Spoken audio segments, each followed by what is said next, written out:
Keth Voran had watched humanity for 40 cycles. He floated in orbit above their colony world called New Lancaster, hidden inside his observation vessel, the Quiet Witness. His job was simple: watch, record, report. The Salethi Concord wanted to understand these strange creatures who had spread across 200 worlds in just 3 centuries. Today, like most days, the humans were celebrating something. Keth Voran zoomed his sensors toward the colony's central plaza. Thousands of them gathered there, laughing and dancing. Children ran between the legs of adults. Strangers embraced like old friends. They ate food from shared plates and sang songs that made no sense to his translator. He made notes in his observation log. Humans continue to display inefficient social bonding behaviors. They waste resources on decorations that serve no practical purpose. Their children are allowed to wander without supervision. This species remains puzzling. His colleague, Senior Observer Myrtalis, entered the observation chamber. She was older than him by many cycles. Her scales faded to a pale blue. She looked at his notes and made a sound of disapproval. "You still don't understand them," she said. "What is there to understand? They are soft. They smile too much. They form attachments to everything. Even animals that serve no purpose. They keep creatures called dogs simply because they enjoy their company." Myrtalis settled into the seat beside him, her eyes, ancient and knowing, fixed on the celebration below. "I have read the old records, Keth Voran, the ones from first contact, the ones from species who thought humans were prey. And those species no longer exist." Keth Voran dismissed her words with a wave of his hand. He had studied human military capabilities. They were adequate but nothing special. Their ships were functional. Their weapons were standard. They had no natural armor, no claws, no venom. A single Salathi warrior could kill 3 humans in close combat. "They are survivors, nothing more," he said.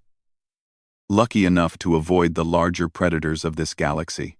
Myrtalis said nothing. She simply watched. The celebration continued below. A human male lifted a small child onto his shoulders. A female with gray hair taught young ones a dance from some older time. 2 males argued about something trivial, then embraced and laughed. It was chaos and warmth and inefficiency, and Keth Voran found it almost endearing in its foolishness. Then everything changed. The communication array detected a distress signal. It came from the edge of the system, weak and desperate. Keth Voran adjusted his sensors and found the source. A convoy of human transport vessels. 12 ships carrying colonists to a new settlement. They had been attacked. The images came through broken and terrible. Ships torn apart, escape pods scattered like seeds. And moving through the wreckage, collecting the survivors, were vessels that Keth Voran recognized immediately. Drothkul raiders. His blood went cold. The Drothkul were monsters even by galactic standards. They harvested sentient beings for biological components. They took people apart while they still lived, extracting organs and fluids and genetic material for sale across the black markets of 100 worlds. No species had ever stopped them. No species had ever tried. 8,000 colonists, Myrtalis said quietly. Families, children. Keth Voran looked back at the colony below. He expected panic. He expected screaming, running, the chaos of fear. What he saw made him forget to breathe. The celebration stopped. Not slowly, not gradually. It stopped like someone had cut the power. The music died. The laughter vanished. The dancing ended. 8,000 humans stood in perfect silence. And in that silence, something shifted. Keth Voran had studied human expressions for 40 cycles. He knew their smiles, their frowns, their tears, their joy. He had never seen what he saw now. Their faces went flat, their eyes went hard. The warmth that had filled them moments ago drained away, replaced by something ancient and cold. A female stepped onto the central platform. His files identified her as Commander Lisa Vance, the leader of the colonial militia. She was a small woman, with short, dark hair, and a scar across her chin. She looked out at her people, and when she spoke, her voice carried across the silent plaza. Drathkul raiders have attacked Convoy 7. 6,200 of our people have been taken. No one screamed, no one cried, no one asked questions. All militia report to stations. All combat-trained civilians report to the armory. Medical personnel prepare for mass casualty response. The crowd began to move, not in panic, but in purpose. Kethvaran watched a male who had been cooking food moments ago walk calmly to a storage unit and remove a weapon he clearly knew how to use. A female who had been teaching children to dance kissed her students goodbye and joined a group heading toward the shuttle bay. An elderly male who needed a cane to walk sat down at a communications console and began coordinating response efforts. They were ready, Kethvaran whispered. They are always ready, Myrtalis replied. In the medical center, a human named Dr. Samuel Grant received the news. He was a gentle male, known across the colony for his kind hands and soft voice. He had treated Kethvaran's minor injuries once, years ago, and had shown nothing but warmth. Now, Kethvaran watched him through the medical center's cameras. Dr. Grant checked his medical supplies. Then he opened a locked case and removed a weapon that looked older than he was. He checked it with the same careful attention he gave to his surgical tools. His hands did not shake. His face showed nothing. Kethvaran accessed the doctor's file. What he found made his scales rise. Dr. Samuel Grant had served in something called the Kepler suppression. The details were classified, but the summary was enough. Grant had been a combat medic in a colonial conflict that lasted 3 years. His unit had a survival rate of 94%. His kill count was listed as significant. This gentle healer, who spoke softly to frightened children and remembered the names of every patient, was a killer. Had always been a killer. The kindness was real, but it existed alongside something else, something the humans kept hidden. Mayor Patricia Cole addressed the colony that evening. She was an older woman, elected to her position because of her calm wisdom and fair judgment. Kethvaran had observed her resolving disputes, comforting grieving families, celebrating marriages. She had seemed like the most human of them all. Now she stood before her people with eyes like stone. They took our children, she said. They took our mothers and fathers, our brothers and sisters. The Drathkul believe we are prey. They believe we are soft. She paused. The silence was absolute. We do not negotiate for our people. We come for them. And those who took them will learn what happens when humanity stops being gentle. Kethvaran intercepted a military communication an hour later. It was from Commander Vance to the approaching fleet carrier, the Resolute Dawn. The words were simple, but they made his translator stutter. Verify civilian casualties. Confirm hostile identity. Then remove all constraints. He turned to Myrtalis. What does that mean? Remove all constraints. The old observer's face was pale. It means they were holding back, Kethvaran. Everything you have seen, everything you have studied, everything you thought you knew about humanity, that was them being restrained. She stood and walked to the viewport, looking down at the colony that no longer celebrated. Now you will see what they become when the leash comes off. The rescue ships reached the convoy's remains within 6 hours. Kethvaran watched the footage from his observation chamber, his stomach turning at what the sensors revealed. 12 transport vessels had carried 8,000 colonists toward a new life. Now only twisted metal and scattered escape pods remained. The humans recovered 1,800 survivors from the pods. The Drathkul had taken the rest. 6,200 people, including over 1,000 children, were now cargo on their way to harvesting facilities. Kethvaran expected grief. He expected ceremonies, memorials, the public displays of sorrow he had witnessed at human funerals before. What he saw instead was something that made his scales prickle with unease. There was no crying. There were no speeches about loss. The survivors were brought to medical facilities, treated, and debriefed. Their testimony was recorded with clinical precision. Names were added to lists. Ages were noted. Medical conditions were catalogued. The humans were building a database of the taken. and they did it with the cold efficiency of predators preparing for a hunt. Commander Lisa Vance assembled her militia in the colony's main hangar. Keth Voran hacked into their communication systems to listen. What he heard disturbed him more than the attack itself. "Intel confirms Drathkul Raiding Group 17, Vance said. "Their base of operations is the Vreath system. 3 jumps from here. They have a processing station on the 4th moon. That's where they'll take our people." A male raised his hand. Keth Voran identified him as Daniel Marsh, a farmer who grew vegetables on the colony's eastern continent. He had a wife and 2 children, and Keth Voran had observed him singing to his crops. "Processing time?" Marsh asked. "Standard Drathkul protocol is 72 hours from capture to first harvest. We have maybe 60 hours before they start cutting." No one flinched. No one gasped. They simply nodded and waited for orders. "Volunteers for the ground assault will board Shuttle 7. Combat experience preferred, but not required. Medical personnel will board Shuttle 3. Dr. Samuel Grant stepped forward. He carried his medical kit on one hip and his weapon on the other. The gentle doctor who had once bandaged Keth Voran's scraped scales now moved like a soldier, each step measured and certain. "I'm volunteering for ground assault," Grant said. Vance nodded. "Glad to have you, Sam." Keth Voran could not understand. A healer choosing to fight?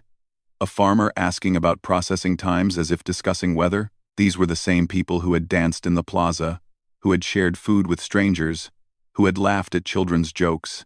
The fleet carrier Resolute Dawn arrived that evening. It was a massive vessel, scarred from old battles, functional rather than elegant. Its commander, Admiral Kevin Shaw, came down to the colony for a briefing. Keth Voran managed to tap into the secure channel. Shaw was not what he expected. The Admiral was a tired-looking male in his middle years. With gray at his temples and lines around his eyes, he looked like someone's grandfather, someone who should be sitting on a porch watching sunsets. He reviewed the casualty reports without visible emotion, scrolling through the names and faces of the taken. "Children?" he asked quietly. 1,047 confirmed, Vance replied. "Some as young as 3. Shaw closed his eyes for a moment. When he opened them, something had changed. The grandfather was gone. What remained was something older and harder. "Full assault authorization," he said. "No quarter required." "Sir, the Drathkul homeworld is heavily defended. Their fleet numbers 60 capital ships." "I know. We have 12 ships in this sector. More are coming." Shaw turned to face the window, looking out at the stars. "The word has gone out. Every human ship within 10 systems is redirecting. Civilian vessels are being armed. Retired veterans are reporting to stations." Keth Voran felt something cold settle in his chest. "How many?" he whispered to Myrtalis. The old observer was already checking the sensor data. Her face went pale. "Over 300 vessels are converging on this location. Military, civilian, cargo haulers, personal ships. They're all coming. For 6,000 colonists? For their people." The fleet departed within 12 hours. Keth Voran requested permission to follow at a safe distance, and Myrtalis granted it immediately. "Document everything," she said. "The Concord must understand what we have been living beside all these years." The quiet witness followed the human fleet into hyperspace. Keth Voran spent the journey reviewing human history files, searching for something that would explain what he was witnessing. He found stories of human conflicts, their world wars, their colonial rebellions, their struggles for freedom and dominance. But he also found something else. Stories of humans who had lost loved ones and never stopped searching. Parents who walked through fire for their children. Communities that rebuilt after disasters that should have destroyed them. A species that seemed to draw strength from loss. That turned grief into determination and pain into purpose. One file caught his attention. It was a recording from the first human-alien conflict. The brief war with the Corvan Empire 2 centuries ago. The Corvans had destroyed a human colony, killing 50,000 people. They had expected surrender. Instead, every human world had mobilized. Within a year, the Corvan Empire had ceased to exist. Not through genocide, the files noted, The humans had dismantled it, occupation by occupation, world by world. They had been methodical and relentless, and utterly without mercy, until the last Corvan warship surrendered. Then, strangely, they had helped rebuild. They had provided food and medicine and technology to their defeated enemy. They had shown kindness to those who had tried to destroy them. Kethvorin did not understand. How could a species capable of such destruction also be capable of such compassion? How could the same people who danced at festivals also wage war like machines of vengeance? The fleet emerged from hyperspace at the edge of Drothkul territory. Kethvorin watched from his observation post as Admiral Shaw addressed his forces. "You know why we're here," Shaw said. "You know what was taken from us. The Drothkul believe we are soft because we smile. They believe we are weak because we love. They are about to learn that our love is not weakness, it is fuel." The fleet moved forward, into territory no outsider had entered in centuries. The Drothkul controlled 17 systems, their empire built on flesh trade and terror. They had crushed species larger and older than humanity. They had never faced anything like what was coming. Commander Vance stood at the front of her assault shuttle, checking her weapon for the dozenth time. Dr. Grant sat beside her, his medical kit ready, his face calm. Daniel Marsh, the farmer, practiced field stripping his rifle with hands that had planted seeds that morning. "How do you do it?" Kethvorin whispered to himself, watching through hacked cameras. "How do you switch so completely between what you were and what you are now?" He would not find the answer until the war was over, and when he did, it would shatter everything he thought he knew about the universe. The hunt had begun. The first Drothkul patrol found the human fleet at the edge of their territory. 3 warships, bristling with weapons, moved to intercept. Kethvorin watched from a safe distance, expecting the opening shots of a battle. What happened instead confused him. The human ships did not attack to destroy. They struck with surgical precision, targeting engines and weapon systems. Within minutes, all 3 Drothkul vessels were drifting, disabled but intact. Their crews were alive. Admiral Shaw's voice came across the communication channel. "Boarding parties away. Get me information." Human soldiers breached the Drothkul ships. Kethvorin tried to access footage of what happened inside, but the feeds went dark. He could only see the aftermath, when the boarding parties returned to their shuttles. They moved quickly and efficiently. Some carried data tablets. None spoke. The Drothkul prisoners were brought to the Resolute Dawn. Kethvorin could not access the interrogation chambers, but he saw the prisoners afterward. They told the humans everything, every detail of their operations, every location of their facilities, every code and password they possessed. They were not tortured. Their bodies showed no marks. But something in their eyes had broken. They looked at the humans who had questioned them with pure, animal terror. "What did you do to them?" Kethvorin asked the empty observation chamber. Myrtalis, watching remotely from the Concord station, offered a theory. "The Drothkul are predators. They understand pain and death. But humans have spent millennia perfecting something worse. They know how to make you afraid. They know how to make you understand what's coming." The Drothkul saw their own destruction in human eyes, and it broke them.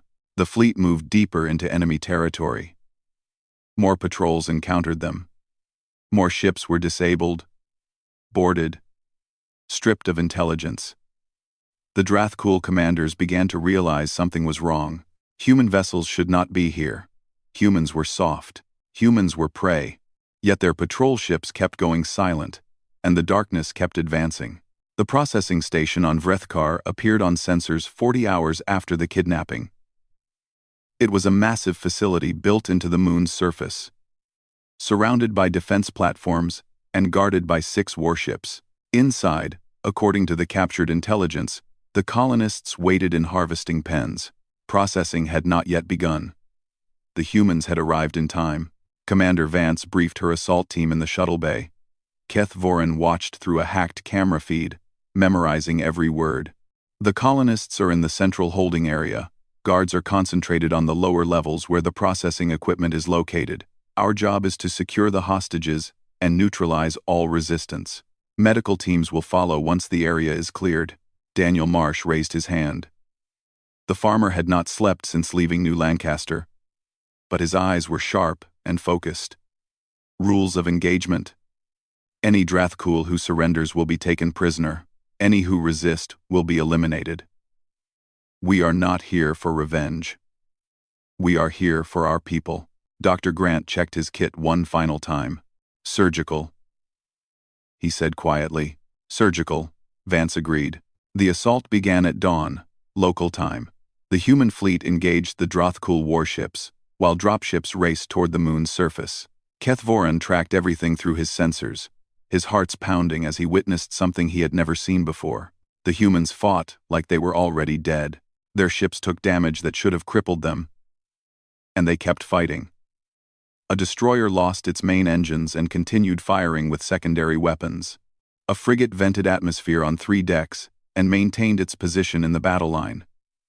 A pilot whose fighter was critically damaged flew it directly into a Drathkul weapons platform, ejecting at the last moment. They did not fight like soldiers seeking victory. They fought like a force of nature, inevitable and unstoppable. The Drathkul had faced enemies before. They had never faced anything like this. On the surface, the ground assault teams breached the facility's outer walls. Kethvoran managed to tap into security cameras inside, and what he saw there would haunt him for years. The humans moved through Drathkul warriors like shadows through light. They did not waste ammunition. They did not make unnecessary noise. They cleared rooms with brutal efficiency, each motion practiced and precise. Commander Vance led her team through the upper levels. She encountered a Drathkul guard twice her size and killed him in 3 seconds. Her face showed nothing. No anger, no fear, no satisfaction, just focus. Dr. Grant moved with the team, his weapon ready. When they found wounded colonists, he treated them immediately, his hands as steady in combat as they were in surgery. When Drathkul tried to stop him, he killed them with the same calm precision, then went back to healing. Daniel Marsh, the farmer who sang to his crops, cleared a corridor single-handedly. 3 Drathkul fell before they could raise their weapons. Marsh stepped over their bodies without looking down and continued toward the holding pens. Kethvoran watched a recording that would stay with him forever. A human female, barely old enough to be considered adult, faced 4 Drathkul guards alone. She was wounded, bleeding from a cut on her arm. The guards laughed. They advanced. She killed all 4 in less than 10 seconds. Then she sat down against the wall, put her head in her hands, and wept. A teammate found her moments later and helped her stand. She wiped her tears, checked her weapon, and continued the mission. They were not monsters, Kethvoran realized. They were people who had become something terrible because something terrible had been done to them. The violence was not their nature. It was their response, a capability they kept locked away until it was needed. The holding pens were breached within 2 hours. The colonists, 4,847 of them, were alive. Traumatized. Some injured, but alive. The humans had arrived before harvesting began. Commander Vance found the facility's overseer hiding in a secure room. The Drathkul was a massive creature, responsible for thousands of deaths across dozens of raids. He had ordered the kidnapping. He had planned the processing. Vance stood before him, her weapon raised. "You took children," she said. Her voice was quiet, almost calm. "You were going to cut them apart while they screamed for their parents." The overseer begged for mercy. He offered information, resources, anything to survive. "Mercy," Vance said, "is for those who deserve it." Kethvoran did not watch what happened next, but he heard the single shot that ended it. The colonists were evacuated to the waiting ships. Medical teams worked through the night, treating injuries and trauma. Human soldiers stood guard, their weapons ready, their faces hard. But Kethvoran noticed something strange. As the rescued colonists boarded the shuttles, some of them hugged the soldiers who had saved them. The soldiers hugged them back. The same hands that had dealt death moments ago now offered comfort. Dr. Grant carried a sleeping child to a medical bay and tucked her into a bed. He sang softly as he worked, a gentle melody that seemed completely out of place in the aftermath of battle. "It doesn't make sense," Kethvoran said to the empty chamber. "They just killed dozens of enemies without hesitation. Now they're singing lullabies?" But sense was not the point. Understanding was not the goal. The humans did not separate their capacity for violence from their capacity for love. They held both at once, and somehow, impossibly, it worked. The fleet did not return to New Lancaster. Instead, it turned toward the Drathkul homeworld. The colonists were safe, but the war was not over. Admiral Shaw's next message went out to every human ship in the sector. "They took our children. They will answer for it." The hunt continued. Kethvoran transmitted urgent reports to the Silethi Concord every hour. The situation had grown beyond anything he had anticipated. The humans were not retreating with their rescued colonists. They were advancing, deeper into Drathkul space, toward the enemy homeworld. More ships arrived daily. Not just military vessels, but civilian craft modified for combat. Cargo haulers mounted with weapons. Personal shuttles carrying volunteers. Mining ships converted into battering rams. The entire human presence in this sector was mobilizing, and they were all moving in the same direction. 342 vessels confirmed, Myrtalis reported from the Concord station. More, arriving every hour. They're coming from colonies across the region, for revenge, for justice, or at least, that's what they call it. Admiral Shaw received orders from Earth's unified government. Kethvoran intercepted the transmission, and his translator struggled with the meaning. Full response authorized, no quarter required. Acceptable losses. Unlimited. Unlimited. They were willing to lose everything for this. The Drathkul homeworld was called Krethvar, a massive planet orbiting a dying red star. Its surface was covered with cities built on flesh trade wealth. Processing facilities dotted every continent. Billions of Drathkul lived there, served by slaves taken from 100 conquered species. The Drathkul High Command had watched the human advance with growing disbelief. These were the soft creatures who celebrated festivals and kept pets. These were the prey animals who laughed too easily and cried at entertainment stories. Yet somehow, impossibly, they had torn through Drathkul patrols, rescued their captured colonists, and were now approaching the heart of the empire. 60 capital ships gathered to defend the homeworld. Hundreds of support vessels, thousands of fighters. It was the largest fleet the Drathkul had assembled in centuries. They had crushed species far older and more powerful than humanity. With forces half this size, the human fleet emerged from hyperspace at the system's edge. 300 ships against 60 capital vessels. By any reasonable calculation, they should retreat. They should negotiate. They should accept a diplomatic solution. They did none of these things. Admiral Shaw opened a channel to his fleet. His voice was calm, almost gentle. "You know why we're here. You know what they did. Today, we show the galaxy what happens when humanity stops being polite." The battle began. Kethvoran had witnessed fleet engagements before. The careful positioning, the calculated exchanges of fire, the strategic retreats and advances. This was different. This was not strategy. This was will, raw and terrible and utterly implacable. The resolute Dawn led the charge, its weapons blazing. Drathkul ships targeted the carrier with everything they had. Hits registered across its hull. Sections vented atmosphere. Power fluctuated. The ship listed to one side, then corrected itself and kept firing. Admiral Shaw stood on his bridge, blood running from a cut on his forehead. His officers begged him to evacuate. He refused. "I'll rest when they're gone," he said. Human pilots flew damaged fighters into Drathkul formations. They did not eject. They did not retreat. They flew until their ships fell apart around them, and even then, some of them found ways to keep fighting. One pilot, her cockpit open to space, used her suit thrusters to reach an enemy vessel, and detonated her remaining ordnance against its hull. Ground forces broadcast their positions openly, daring the enemy to face them. When Drathkul warriors answered the challenge, they died. Human soldiers fought like they had already accepted death. Like survival was secondary to purpose. Commander Vance led an assault on a Drathkul defense platform. Her team was outnumbered 3-1.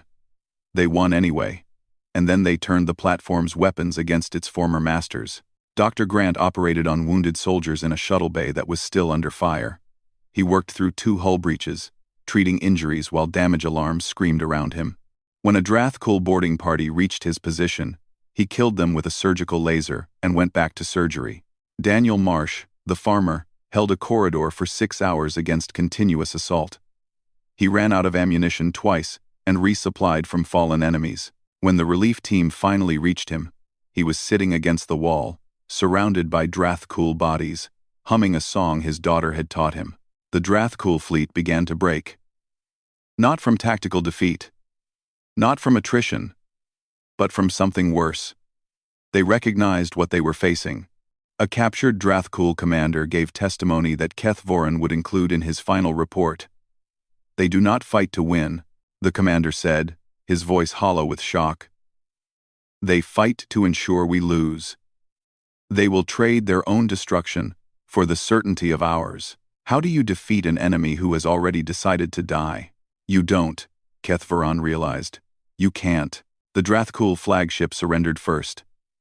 Then the others followed, one by one, until the defenders of the homeworld had either died or given up. The human fleet, battered and bleeding but unbroken, entered orbit over Krethvar. Admiral Shaw opened a channel to the planet below.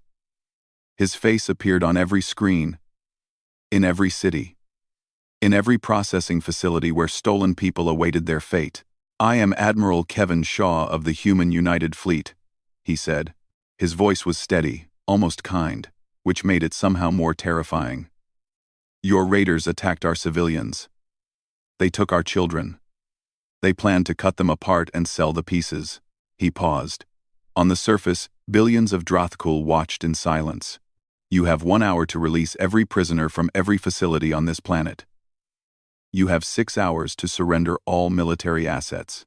You have 24 hours to dissolve your government and accept human occupation." The Drathkul High Command sent a response. They demanded to know the alternative. Shaw smiled. It was not a pleasant expression. "You have seen how we fight when we want our people back," he said. "Imagine how we fight when we have nothing left to save." Kethvoran watched the Drathkul cities through his sensors. He saw military forces standing down. He saw processing facility doors opening. He saw slaves walking free for the first time in years, decades, generations. The Drathkul had ruled this region for 1,000 years. They had built their empire on terror and flesh trade. They had never been defeated. In less than 1 week, humanity had broken them, not through superior technology, not through greater numbers, through something else. Something that burned in every human heart, waiting to be released. A capacity for violence so total, so committed, so utterly without limit, that even the Drathkul, masters of cruelty, could not match it. Admiral Shaw watched the surrender from his damaged bridge. His ship was listing badly now. Power failures rippled through the hull. Half his crew was dead or wounded. He looked out at the conquered planet. And for a moment, just a moment, Kethvoran saw exhaustion in his eyes.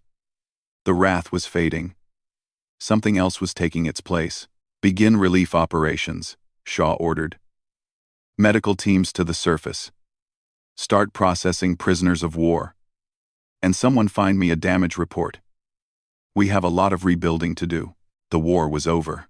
But Kethvoran suspected the true revelation was just beginning. Kethvoran expected genocide. The humans had the capability. Their weapons could render Krethvar uninhabitable within hours. Every military doctrine he had ever studied suggested total retaliation.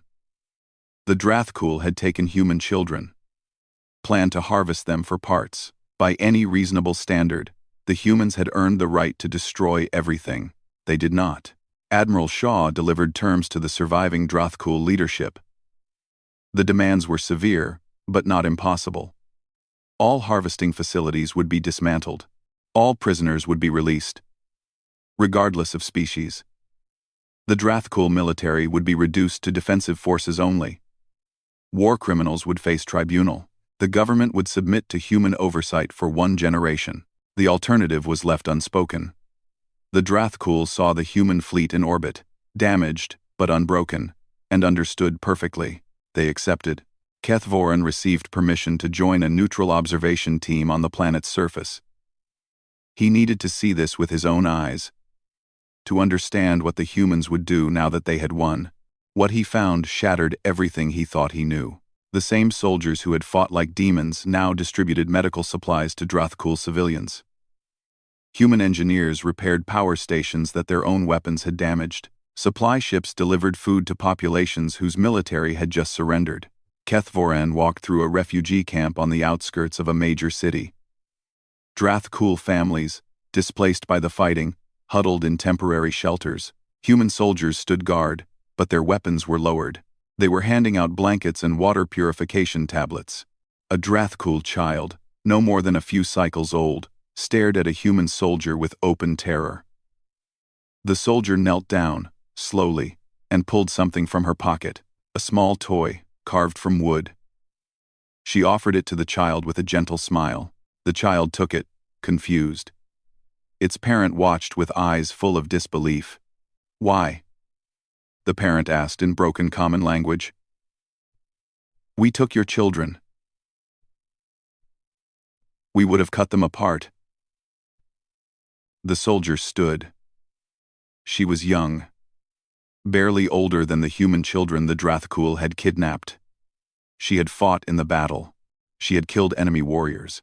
"Because you're not the ones who made that choice," she said. "You're just people, like us."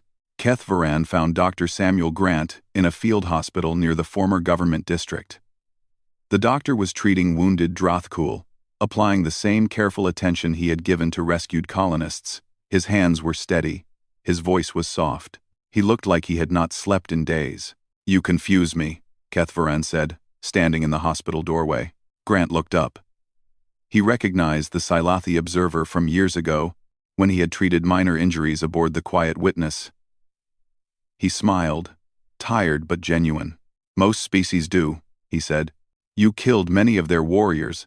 I watched you fight. You were efficient, ruthless.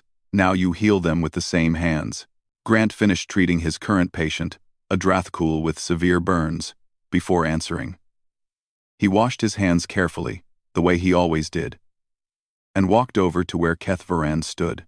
"You want to know how we contain such opposites," Grant said. "How we can be kind and violent, merciful and ruthless. How the same person can sing lullabies and kill without hesitation. Yes, I need to understand."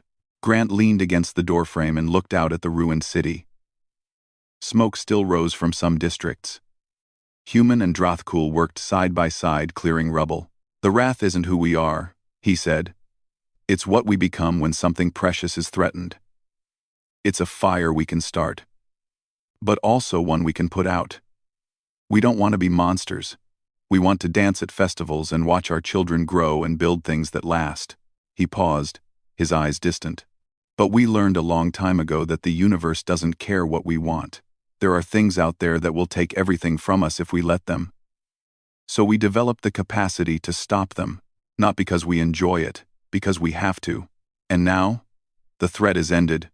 Your people are safe. So we put the fire out. We go back to being who we want to be. We help rebuild. We show mercy. Because that's the choice we make when we're not being pushed." Kethvoran struggled with this, but the Drothkul would not do the same. "If they had won, they would have destroyed you." "Probably," Grant agreed. "But we're not them. We don't become our enemies. We beat them, and then we remember who we actually are." Commander Vance had taken a position overseeing the demilitarization of a major Drothkul military base. Kethvoran found her supervising the destruction of weapons systems. Her face calm and professional. "Does it bother you?" he asked, showing mercy to those who showed none to your people? Vance watched a massive harvesting machine being dismantled. It had processed thousands of sentient beings over the years. Now it was being cut apart for scrap. My grandmother used to say that revenge is a fire that burns the one who holds it, she said. We came here to stop them, not to become them. If we slaughter their civilians, torture their prisoners, burn their cities to ash, we're no better than what we fought. But justice demands punishment, and they'll be punished. Their leaders will face tribunals. Their military is being dismantled. Their empire is over. But their children didn't choose this. Their farmers and workers didn't plan the raids. We don't kill innocents because the guilty harmed us. She turned to face him directly. That's the difference between justice and revenge. Justice punishes the guilty. Revenge just wants everyone to suffer. Mayor Patricia Cole had traveled with the fleet against military advice. Now she walked through a Drathkul community center, meeting with local leaders, discussing reconstruction plans. Kethvoran watched in amazement as she listened to their concerns, took notes, offered suggestions. One Drathkul elder approached him after the meeting ended. I have conquered species, the elder said. I have broken empires. I thought I understood power. I understood nothing. What do you mean? Power is the ability to destroy. The humans have that. They showed us. But they also have something else. The ability to stop. The ability to choose mercy when they have every right to choose destruction. That is a strength I have never seen before. The elder watched Mayor Cole shake hands with a Drathkul official. We thought they were prey because they smiled and laughed and loved easily. We did not understand that the smile is the cage, and behind it lives something that could burn the galaxy down. They let us see it. They let us feel it. And then, they put it away, and offered us a hand. The elder's voice dropped to something like, awe. I am grateful. And I am terrified. And I do not know which feeling is stronger. Kethvoran returned to the quiet witness a week later. He sat in his observation chamber, staring at the planet below, trying to put his thoughts into words. His final report to the Silathi Concord took 3 days to write. He revised it dozens of times, struggling to capture what he had witnessed. In the end, he kept it simple. I came to study a species I believed I understood. I leave, having witnessed something I cannot explain. Humanity is not gentle or fierce, not merciful or ruthless. They are all these things, held in tension, chosen moment by moment. Their wrath is terrible. I watched them break an empire in days, fight like they had already accepted death, pursue their enemies with relentless determination. But their restraint is equally remarkable. I watched them show mercy to those who deserved none, heal enemies who had harmed their children, rebuild cities they had just conquered. Do not provoke them. Not because they will destroy you. They might. They have the capability. But also, they might not. They might show mercy you do not deserve, compassion you cannot understand. And that, somehow, is more frightening. Because when you face their wrath, you know what you are dealing with. But when you face their mercy, you see yourself reflected in their eyes. You see your own cruelty, measured against their restraint. You understand that they could have been like you, that they chose not to be. And that choice makes you smaller. They are not what we thought. They are not soft or hard, weak or strong. They are something else entirely. Something that contains both light and darkness, love and fury, creation and destruction. They are human, and I am grateful, more than I can express, that they have chosen to be our neighbors rather than our enemies.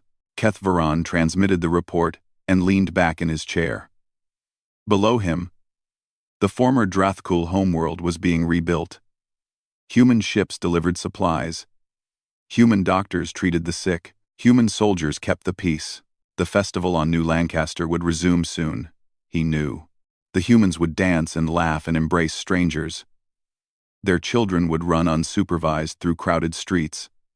They would seem soft and foolish and full of joy, and behind those smiles, the fire would wait, ready to be unleashed, if ever it was needed again. Kethvaran hoped, for the sake of the galaxy, that it never would be.